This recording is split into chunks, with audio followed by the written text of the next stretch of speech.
Hello, everyone, and good morning. We're here for our presentation on bilingual instruction, language arts at the California School for the Deaf here in Fremont. Kate Kovacs has a few important messages to relay before we officially begin. Hello, everyone. I'll be running this webinar for about an hour. And please hold your questions until the end. We're going to start recording this meeting, and we're excited to have you all join us and ready to start. So I'll introduce myself. My name is Kate Kovacs. I'm the literacy coach teacher specialist here at California School for the Deaf. We focus on our bilingual resources and strategies for both ASL and English here. And I am Julie Seepaw. I have the same position as Kate, but I would like to mention that we are going to focus on teachers, making sure that we have the best practices and best strategies from K to 12.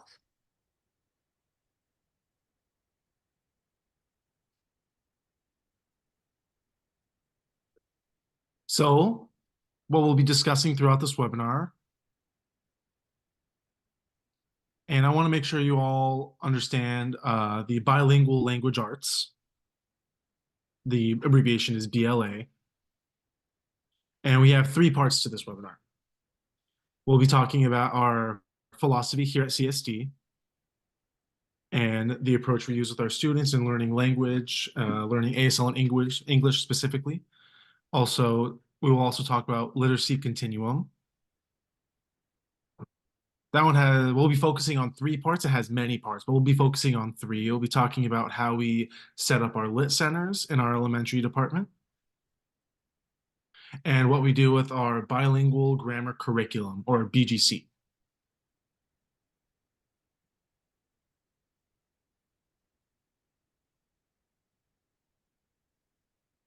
Well, once again, welcome to the California School for the Deaf in Fremont. This has been established since the 1860s in San Francisco. Later, it moved to the Berkeley campus, and now it is located in Fremont. You'll see a picture of our teachers here, and this is what happens every day. We've talked about the joy of bilingualism, and so let's begin. Now, before we go too far into depth, we want to talk about CSD's philosophy, and it's ever changing. And today we're going to be looking at bilingual education, meaning American Sign Language and English. And this is really important to demonstrate what we know and what our philosophy is, and make sure that we apply what we say we believe in our everyday practices. As you know, we focus on instruction in two languages, English and ASL. And many of our students who arrive at CSD do not always have fluent ASL abilities. Some of them are more strongly rooted in English and vice versa, ASL or English. So once again, at the end of the day, our goal for our deaf students is for them to become fluent in two languages by the time they graduate from here. How do we make sure that that happens and successfully? We want to make sure that we have a full, balanced language plan. And you may ask, how does one do that? Well, first of all, we know that our students must have a very strong language foundation in American Sign Language. And once that is fully established, they can then transition into English. So the question is, how do we transition? There's a famous theory that it's important that you develop a language through interaction. And once you're able to do that, you can then move on to the academic levels of the language, which we would develop in ASL first, of course, because if you can be interactive and have social abilities in the language, then you need to move on to the academic level of that language. So we begin with ASL interaction, then move on to academic ASL. Then we have the social abilities of English, then to the academic abilities of English. You can see that's the continuum. We don't rely on just one theory. We have Cummins, but we also have Vygotsky's theory, which is the interaction, the interactive exposure and acquisition of the language. And we want our students to thrive And we know that we have a lot of interaction. And if you can interact with a larger number of people in the same language, you will have more success. And we believe in that theory of zone of proximal development, or ZPD, which means that we support our students in each of their needs. We don't just purely teach a one size fits all. We want to make sure that they are taught at the level they need and then can scale up in more complicated and more Please try again. fully developed language. We want to make sure that they are acquiring both languages. We have a bilingual language acquisition. And our students are expected to learn these two languages separately, but often many teachers out there, they seem to think that we have sign language is a given. Well, no, we want to have ASL instruction. We want to make sure that they know the grammatical parts that are done on the hands. We want to make sure that they are done on the face. We want to make sure that they know of all the buoys that there are in the language.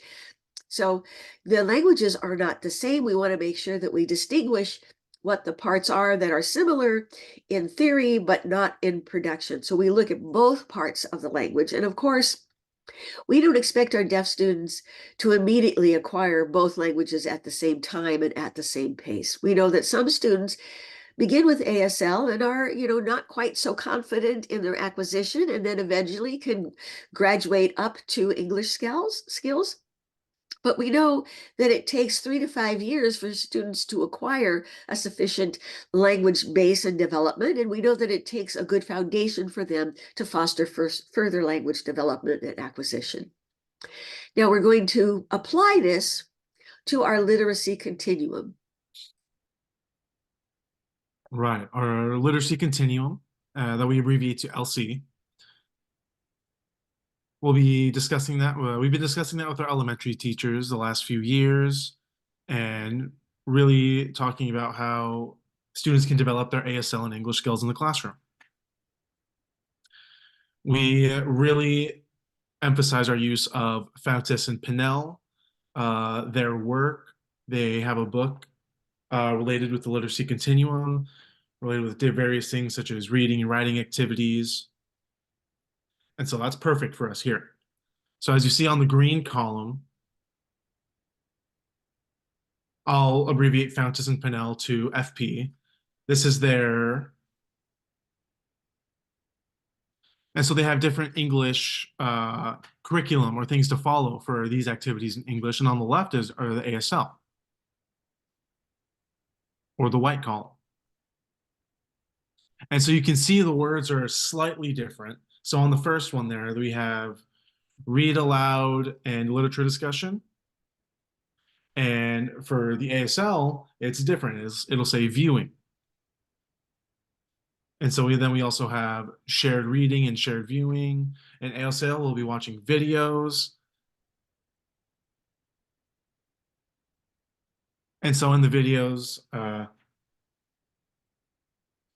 so right now we did buy and purchase all of FP's materials, and we use that often in our work.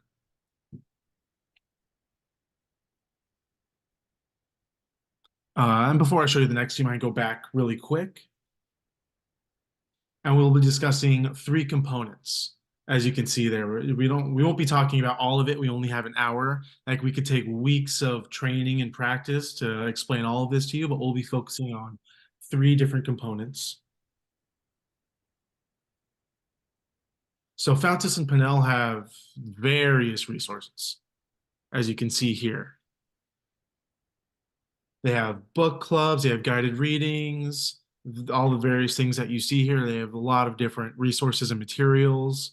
And we've taken a lot of time to figure out which one we use for which lessons, which classes, which time of the day or when during the week do we do these things. And so we pretty much have it set in our system right now.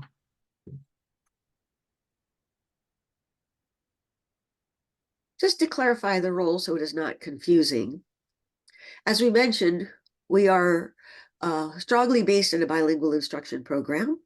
And so we'll be looking at the ASL portions of it, which I will be explaining, and Kate will be going over the other components, but we don't want you to get confused. So we're going to try to take turns and make it clearly distinguished between the two languages. We're going to look at ASL first. You know, we have small groups of a few number of students, all of them at the same level. And what I'm calling a viewing level, I want you to understand what that means. Here's what we have. As Kate mentioned, we use F&P, Ponta and Pinella. We use there for a language reading assessments, and from there, we've got the viewing level, and it's listed as A to K, or actually goes all the way down to Z. What you'll see are a few examples of videos based on those specific levels. Let's focus on the viewing, guided viewing.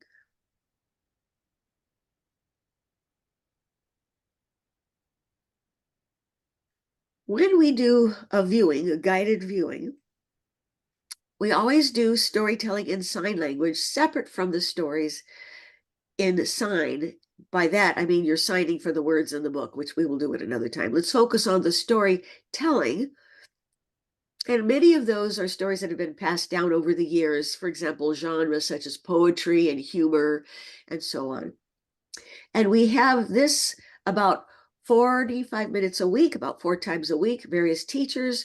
They need to be very familiar with this approach, and they will show you that we do all of these in the classroom in a very staged manner and specific order. Now, the point of viewing is help them practice. Many of our students practice reading in text, but where is their chance to view and practice when it comes to them in sign language? And it also exposes them to different people who sign to them with different signing styles, different levels of knowledge. And we want it to be a nice transposition for them to be able to operate in both languages, both ways. For example, how do we set up the standards of expectation for all these different levels? We've had numerous conversations, and what we want to do is have you see different levels. For example, level A, and what would you expect from children at that level? Would they need graphic pictorial support? Do we have the standards there? For example, spelling, what will they be viewing there? And F&P have their curriculum, which we've included here, whichever parts of the curriculum match the particular levels. And we'll be looking at finger spelling repeatedly, and maybe transportation, like a thematic approach. And we do that for each level. Now you have to understand that there's a difference. You know, we're going to talk about transportation. It might just be as simple as waiting for the bus. I mean, that's very typical for our kids are always standing down in line waiting for the bus. But then there's also, you'll notice that F&P have 3 goals, WBA. We want to focus on supporting our students in the learning process.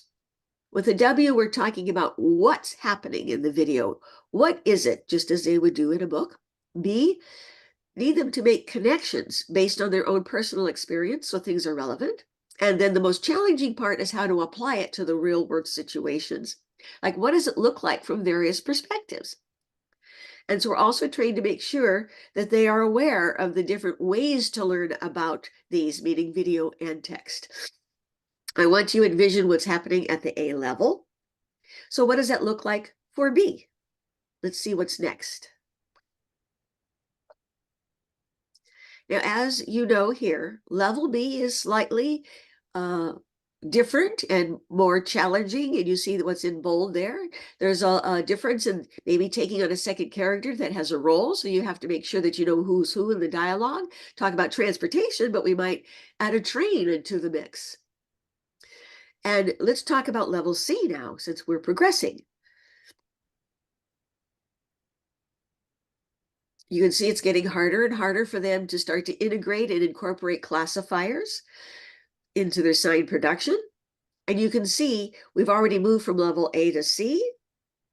And then we have examples of what students will be watching for these respective levels. Ready?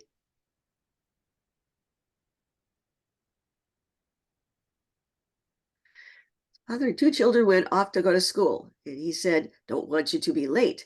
So they all got dressed, got them all into the car, drove to school. Now you can see that they're using the vehicle classifier. You can see that they've got the bent legs of people sitting in the car.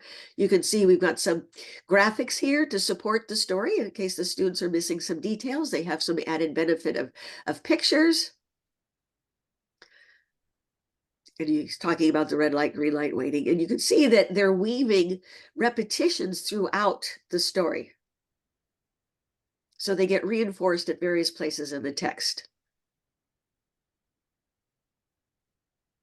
And he's talking about waiting for the light to finally turn green. And even though they tried with all the traffic, they were going to be late. So you can see that there are maybe 3 or 4 students sitting together watching the video about being late to school. So what was the point of this lesson? Well, partly to notice the facial grammar for intensity or surprise or whatever, and then also the use of classifiers.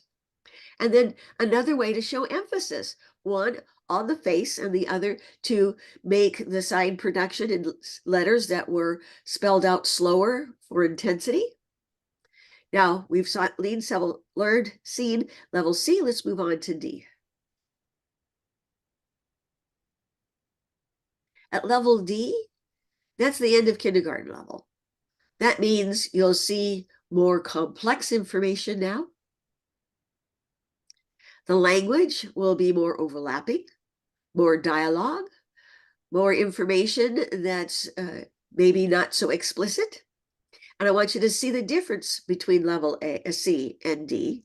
We have a topic of driving, what driving to do. Telling the class to line up. And you notice there's no pictures for support in this one.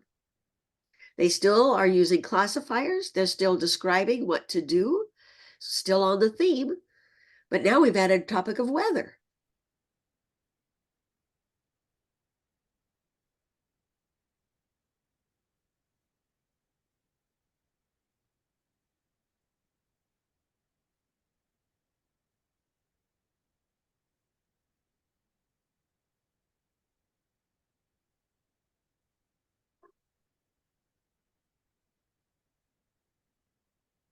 Just simple sentences, but it's really important to emphasize. We've got different facts. One, you're going to the zoo and then all of a sudden it's raining. And it's important to point out, to see the difference between driving and then this cause and effect when all of a sudden driving leads into a rainstorm. What does that mean? There are many ways that you can discuss all the different concepts while watching this video. While you're viewing the video, and this is at the various levels, it's important to start at the simplest level. Have the students responding to yes/no questions, WH questions, when, where, why, and then talk about these 3 points again, but this time what's happening and from the student's experience and from a world perspective and exposing them to all of these concepts. And that's important language and concepts from there to be learning. And this is true in all of our components. We go through the same format. Let's turn it over to Kate. Right. And so just like the videos for ASL in English, we use the books, of course. And we have so many books out there available for kids to read. There's really too many books. But videos, there's only so many. We only really just started scratching the surface with that. And so out of all of the books, there's really such a small number of ASL videos in comparison. And so we have plenty of resources of what books you might want to use or any recommendations. And so when reading, you want to make sure that the students are reading, of course, at their reading level. And they'll be given a benchmark assessment system, BAS, to see where their level is, or their reading level is, whether they fall into A, B, C, D, if you look at the F and P levels. And so, yeah, so wherever they fall into, they'll start there. And you want to be sure that you're helping them develop and improve their skills as a reader.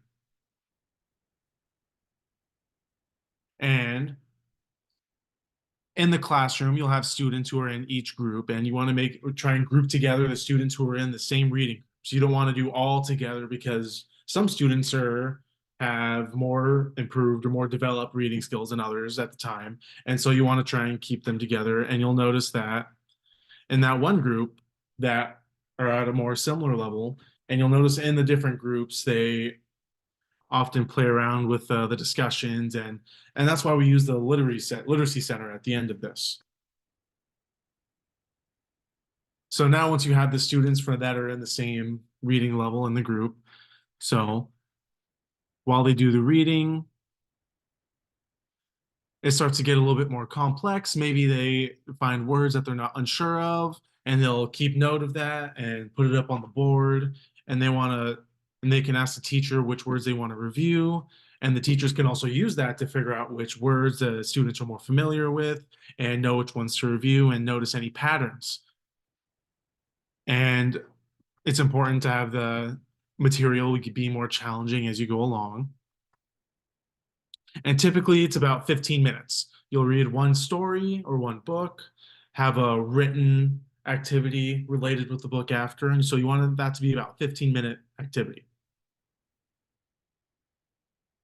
And assigning each word, just like with hearing children who are reading, you're reading out loud and they listen to the teacher. So it's kind of the same idea.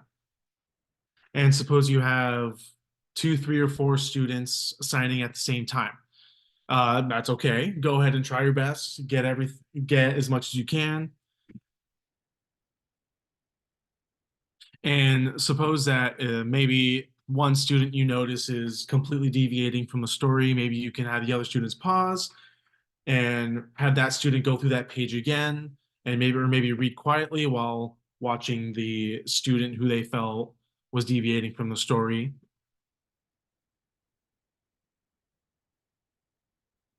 And during that process, I know it's very tempting and I know even myself, I do this sometimes, that I'll make comments and I'll talk to them while they're doing the reading or while they're signing. So it's important to try and let them finish. Don't give any comments or any feedback. Don't interrupt them.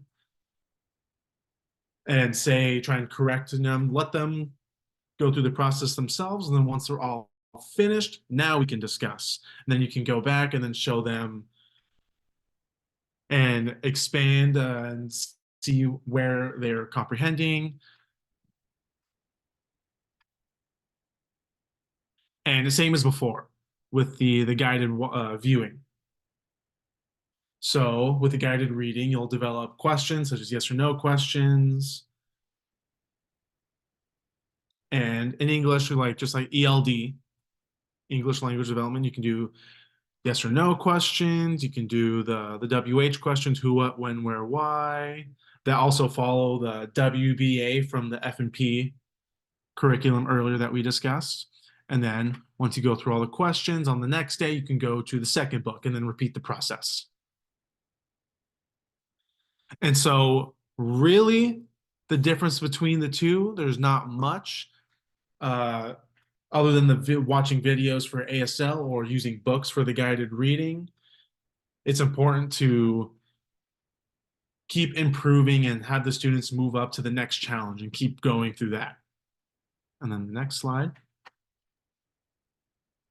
Let's look at the next part of our program and curriculum. I mean, this could be done with a class as a whole rather than breaking them down into skill sets. Now, what does this look like? Now, this one, you can use sign, or you could use the signing book. A video can be in any class. It could be at the morning meeting. It could be at social studies. It could be during science. But the point is sharing the same information with anyone in the audience, meeting of students, so that they all can engage in a conversation. So what is the concept? We would like it to happen at least 3 times a week where the students need to have close-up reading or close-up captions where they're not reading in isolation, that they're actually reading as a group so they can brainstorm about what's happening, that they can have a conversation of what is happening. And it doesn't matter what level of language. it's more important to focus on the content and what's being covered, not on the language level specifically. Let's look at this for example.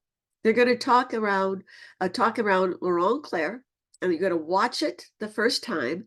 Then the next day, they're supposed to watch it and look for things, for example, what signs they use.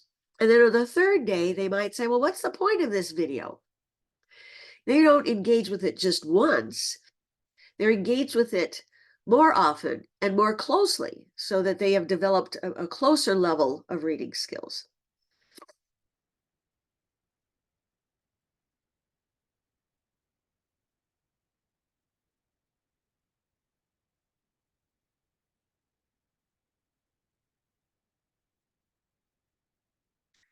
We're talking about a biography of Laurent Claire.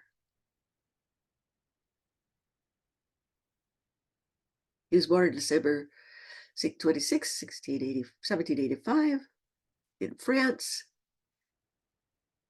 His father was the mayor of the town. When Laurent Claire was one, he sat on a chair near a fire and accidentally fell off and in contact with the bricks on his chin, his jaw, leaving a scar. We're not going to watch the whole video, but the thing is, the children will watch the entire video one day. The next day, they might talk about the scar and why is that his name sign and how did he get it? Because some of them have no idea. They come up with other kinds of signs, and one is not really specific to something designating on the person themselves. And we want them to learn different skills, acknowledging things, learning things, noticing things, and inquiring about them. Then we go back and make sure that we have done these skills and expanded their thinking.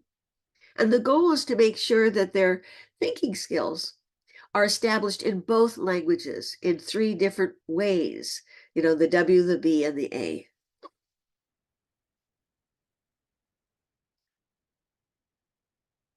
And so, as we just said with the shared viewing, so just like very similar to the shared reading. So, for example, if you have a second grade classroom, you need to be sure that the content that they're just like with the shared viewing, the content that the students are viewing should be age appropriate, and just like with the books. And so you want to try and think about what second graders might be reading and have something similar for the whole class for the shared reading.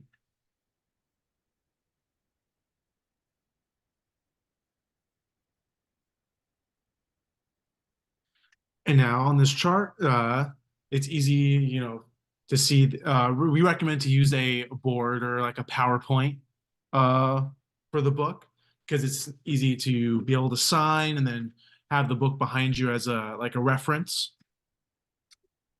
And then for that week, I recommend ideally for the week, Monday all the way through Friday. On Monday, you'll sign the book the whole way through. Maybe you can stop and clarify a couple things here and there, or briefly emphasize something you feel is important. Then Tuesday, do the same thing. And on Tuesday, maybe you can stop and say, oh, do you remember who this is? Or do you remember where this happened? Or who did this? And then next day on Wednesday, you can do something similar, be it signing the story, asking the students questions, maybe even have them come up. And then the next day, you want to have the students start taking over more. And so you can see that progression through Monday, Tuesday, Wednesday, Thursday. And then by the time they get to Friday, the students should be able to sign the stories and go through that themselves. And so the whole point is you want to be able to sign the stories first, and you can plan your day around the book and focusing on the lesson.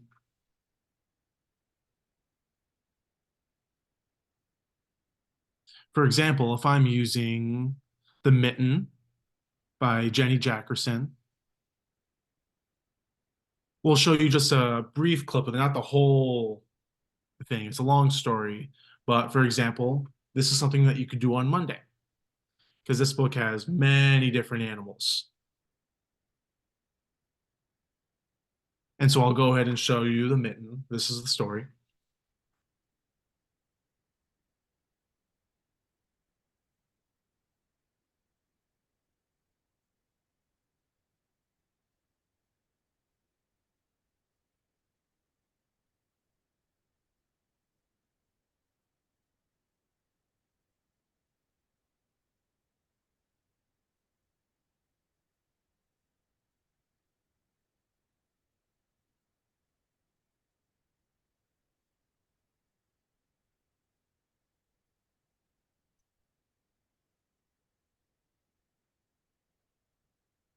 She is describing the color of the animals, what the animals are doing.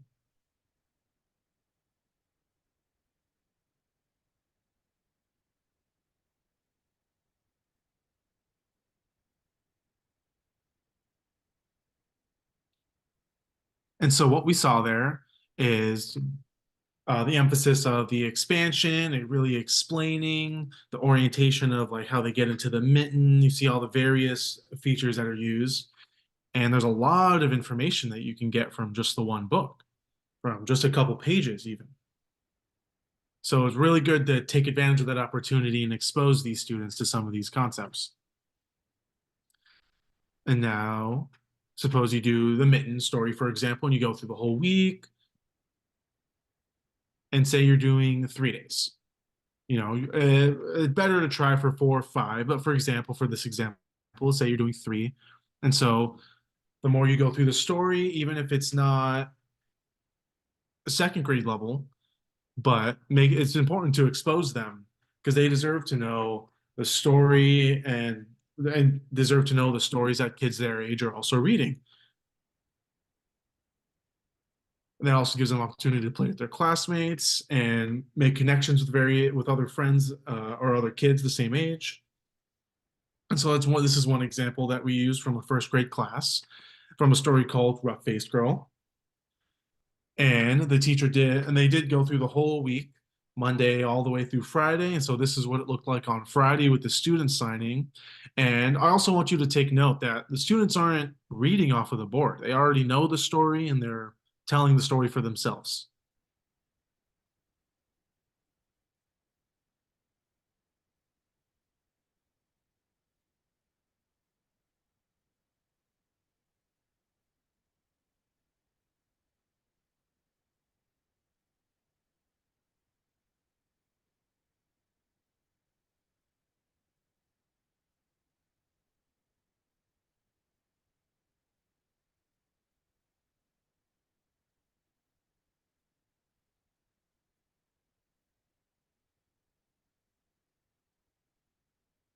And so that's a perfect opportunity for the students to show their teachers what they know from that whole week of reading the book and show what they understand. And I know it's sometimes a challenge to find time in the schedule.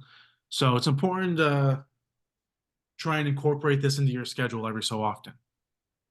And now, just like with the shared viewing, you want to try and do the shared reading as much as possible. And some teachers did come up with some of their own ideas or things to use for their videos or books. So that typically the young kids do like. Because I remember, like I said, there's so many different things. So it's important to expose the students, recognize the process of what happens first, second, third as they go through. And then we have another one, The Blind Men and the Elephant. It's a story that comes from India. They use many specific words that talk about different types of animals and the movements, acting out the movements. There's some other ideas that from teachers. There's a story called The Old Lady Who Swallowed the Fly. And students typically really enjoy reading, but we also need to do more poetry. A lot of the time, students aren't always exposed to a lot of poetry. And so the more we expose students to various types of literature, the more they'll be able to develop their skills in that language. So you can use materials from various subjects. It can be history, social studies. You can use whatever in the BLA class. it's important that the students are able to incorporate what they learn from these readings into their language. And just like with the shared viewing, we try and develop similar questions with the shared reading.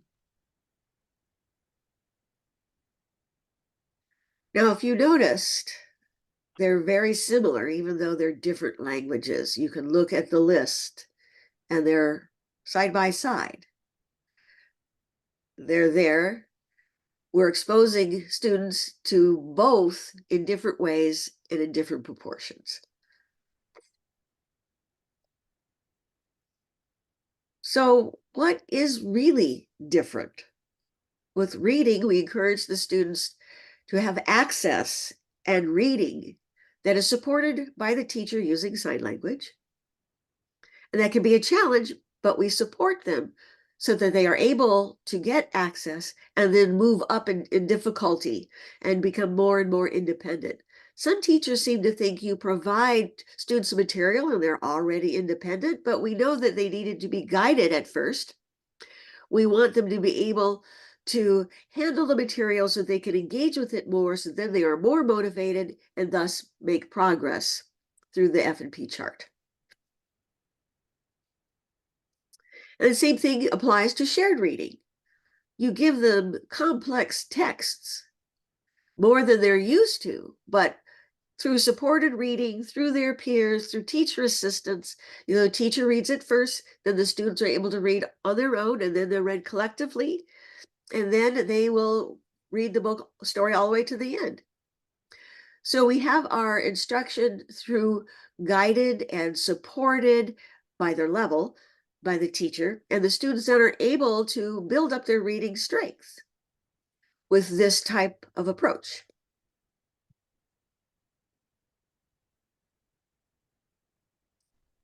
And here's our last part of the ASL component, and that is the interactive viewing. Now, it's the same that any student would face at their particular levels. And it's important that you find something that's age appropriate.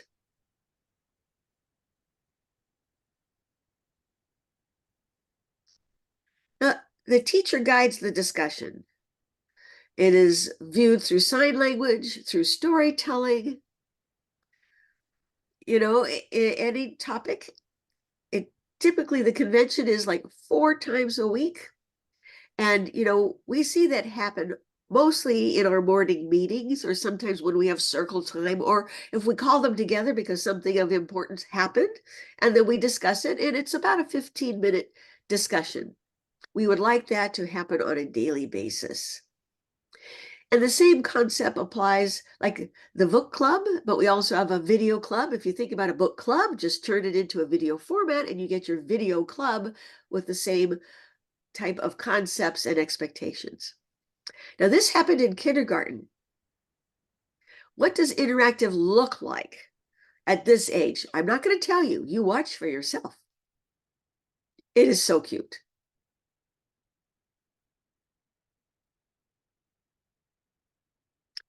What is the teacher giving to them? Glasses.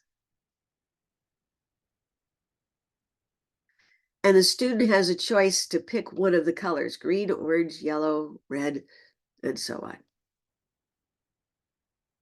You put them on and get them adjusted.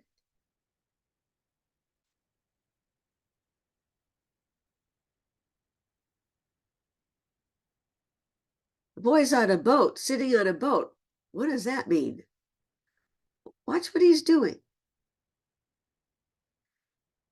Who sees this? Is it there? Do you see it? Raise your hand if you see it.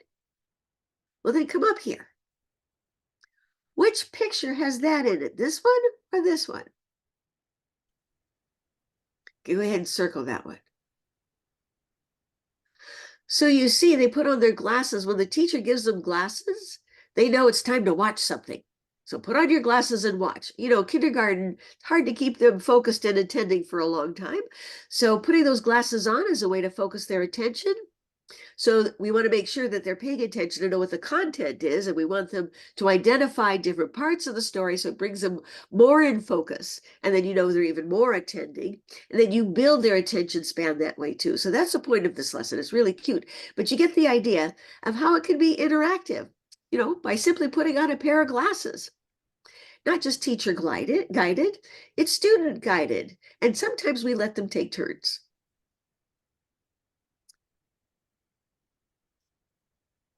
I'd now like to show you the videos, the ASL videos. And we have a number of them.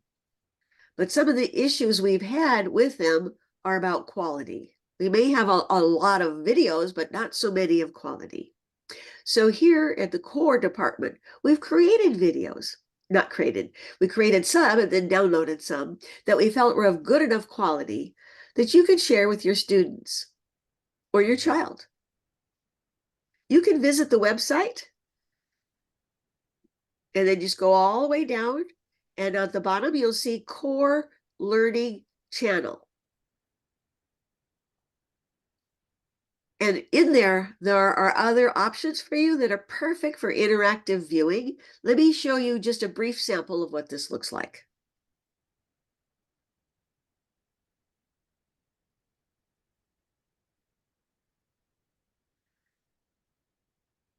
We don't just have history. We have many different genres, but this one in particular is history.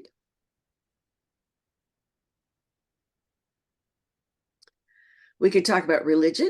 We could talk about transportation. That's one of our favorite topics for today. We can talk about employment. There's lots of topics, and they're out there. And that's why we want to work with all other schools out there for schools that have deaf and hard of hearing students. We want to show you these resources.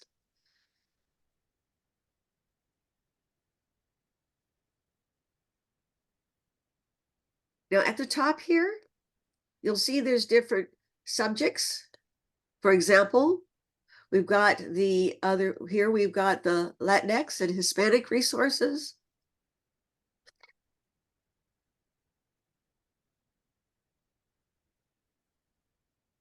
Each of these that are underlined are links, and you can go in there to watch a video, show the students a video.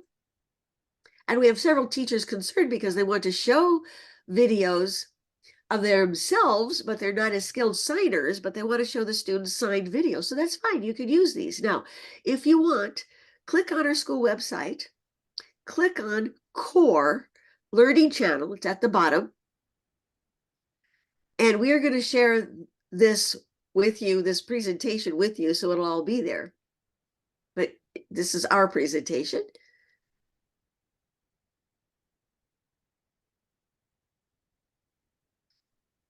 So once again, I know it's repetitive, but it is so important to expose your students in various ways. And we use the WBA. And I promise you, the students will repeat it frequently, but at the end, they'll be able to do it fluently in both languages.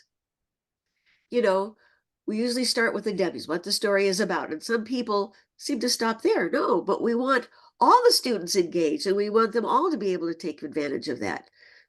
So let's turn over to Kate. So we just talked about interactive viewing, and now we will talk about interactive reading. Again, I want to emphasize age appropriate, maybe something that's not exactly at the reading level, but a little bit more challenging.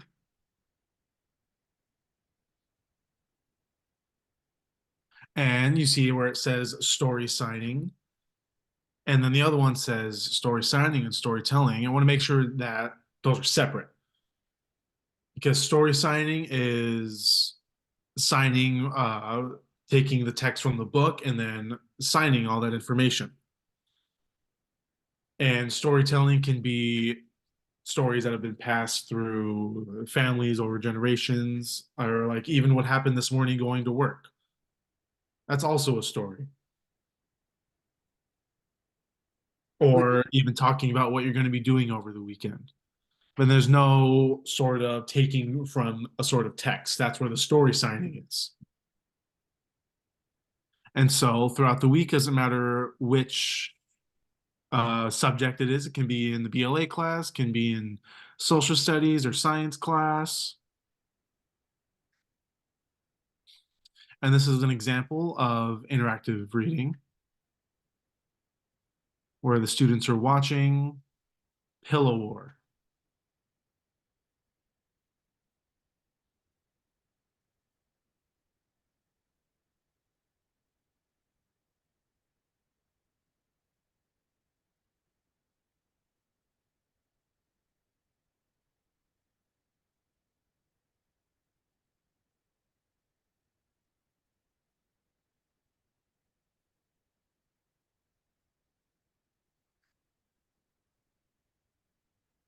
And so now you can see the text on the screen, the text of the book, and you can see the signers as well.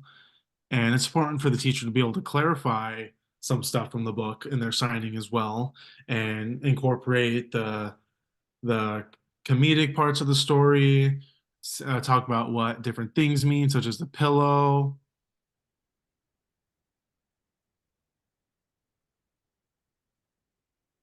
And so really there's a huge list of books that you can use. If you have materials from a company that you order stuff from, we have stuff from F&P that we use, or there's other books as well. If you already have the books in the room, and you can use some of those books, or even textbooks. And you could also use the library or Epic, where you could find books as well. And I really want to emphasize that you guys use like a PowerPoint of the book, because it's hard to be able to hold the book and sign, and oftentimes students really want to see, and so it takes time to like pass the book around, and so it's nice to be able to have the PowerPoint and you can sign the whole way through and not worry about whether or not everyone can see. And again, during that process, it's important to emphasize all the components uh, of the guided, shared, and interactive reading, and making sure you develop the questions for the students' comprehension and continue to improve their skills in that area.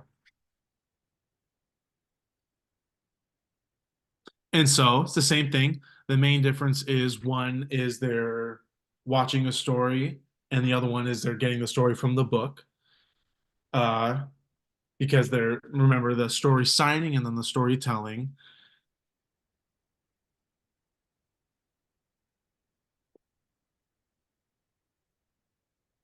Now I'd like to focus our discussion on the Literacy Center. We just received a curriculum called the Bilingual Grammar Curriculum. And it's a marvelous curriculum because it has a curriculum for two separate languages. You're going to focus on ASL first to make progress there, and then transition over to the English lessons. And the point is that you have them both, and you can do them interactively. And other curriculums don't have this. So we highly recommend that you look through this curriculum, and we have some examples of what it looks like. But before you do that, let us tell you a little bit about how we put that literacy center together and how we set up the classroom. Okay. And we'll also want to discuss and show you a couple things as well, if possible.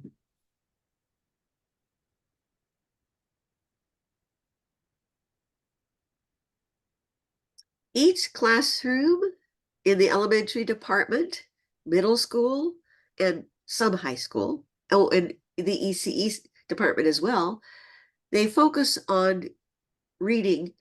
We try to find something that's appropriate for their level. Guided reading might be at another level of vocabulary development, sentence development, and then at another center, they would be watching the ASL or signed versions, and they'll be focusing on the ASL features and summaries and so on.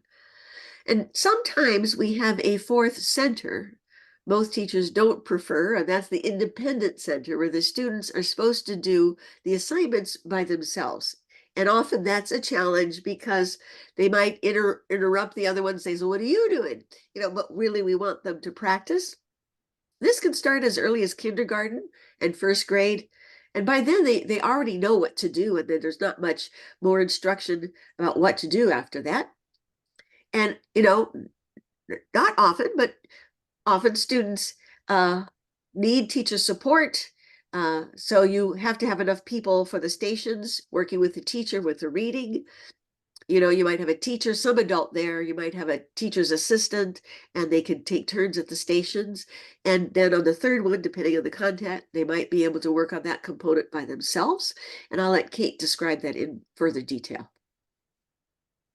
And again, this is for ASL itself, but you could also set it up with, you could also flip it and set it up as it's ready to watch and be able to respond in ASL as well. And so it's good to set up that flip. And how do you decide the groups for the students? How do you decide where students will go? And so this is an example. Suppose you have 12 students in the classroom. Of course, all of their reading levels are going to be different. And so after that BAS, the benchmark assessment system exam, you get a feel for where their reading levels are. And for example, if you have 3 students at level A, 4 students at C, okay, that's all right. You can group those students together, the students in A and students in C together. And then you have students in E and F. Oh, can we go back a quick second? Yep. So I and K, there's only 3 students. So there's all these different groups. E and F, there's only a couple, so you can group them together, just like with I and K. There's sometimes too many different reading levels to have all those groups, but base the groups off of their reading levels. That's how you want to decide that. So you want the students in the at the A reading level group together, students at the C reading level group together, and then the students that are at E and F, and everything kind of works out more smoothly. And as I mentioned before, if you have 2 different reading levels, but they're about the same level, you can put them together. And then you can have one, they can go back and forth, one writes, one Reads. reads, and you can do that for 15 minutes and go through that activity and do the different stations.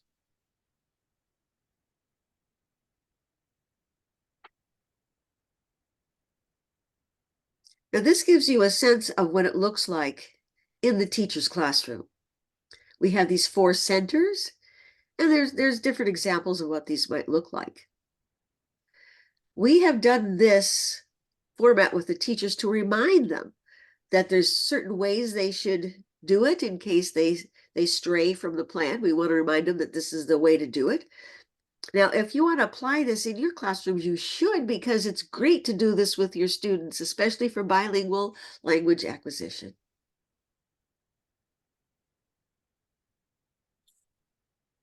And so during literacy centers, I did mention that we want to focus on the 3 components, but we also want to be sure to hit the writing and signing all at the one station or at the table. And so one student could be focusing on writing, the other signing. They'll be working with the teacher or the teacher's assistant or even a volunteer. And the other one could be working on word work, ASL phonology.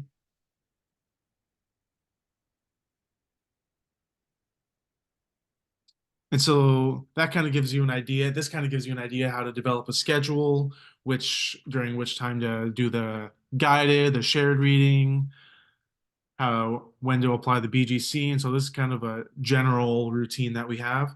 And I suggest that you can use, if you have like a morning meeting for your class, you can use that time. You can choose interactive reading during that time, or viewing, or even shared reading or viewing, and work on signing and writing sentences with the students, doing word work and exposing them to various vocabulary for about 30 minutes. It's great for a morning meeting. And BLA, we typically is about an hour and 15 minutes every day. We typically split it into 2 groups, 15 minutes for the work, and then about an hour in the literacy centers. Sometimes we have a little bit more time if you need, and we could play around with that. And so you can use that with do that with the whole class for a BLA. You don't need to separate it into groups. You can have it all as one big group. And and we have two components of the BGC, the ASL in English and the use. And the time for the Literacy Center, you can split it off into groups, is typically about 45 minutes to an hour. And then they're ready for the content, such as science or whatever. And you can share at that time. And then the last 15 minutes would be more for independent reading and quiet reading. And so that's a general idea of the schedule that you can use and how to use the different components. And BGC, the Julie will briefly talk about that before we close out the webinar. You may wonder how it is that we envision our classroom and with a different focus. We have in kindergarten, for example, we have one certain focus, and then we've got something in first grade, which is who and what, and then we've got complete the sentences, and then third grade, we're looking at the who, and then it's not always in sequence. We want the students to get the same list. We started this last year. We've been working through the progress now, and many of the students are at different levels. We realize that. It'd be amazing how much these students can understand, and the students finally can see they have more mega cognitive knowledge and understanding of what their own language development is looking like, especially in ASL. As you can see here, there's fourth grade, fifth grade. You're looking at more advanced language, both ASL and English. Ooh, oh, I just would like to show you briefly BGC in action, very brief. This is for a kindergarten class.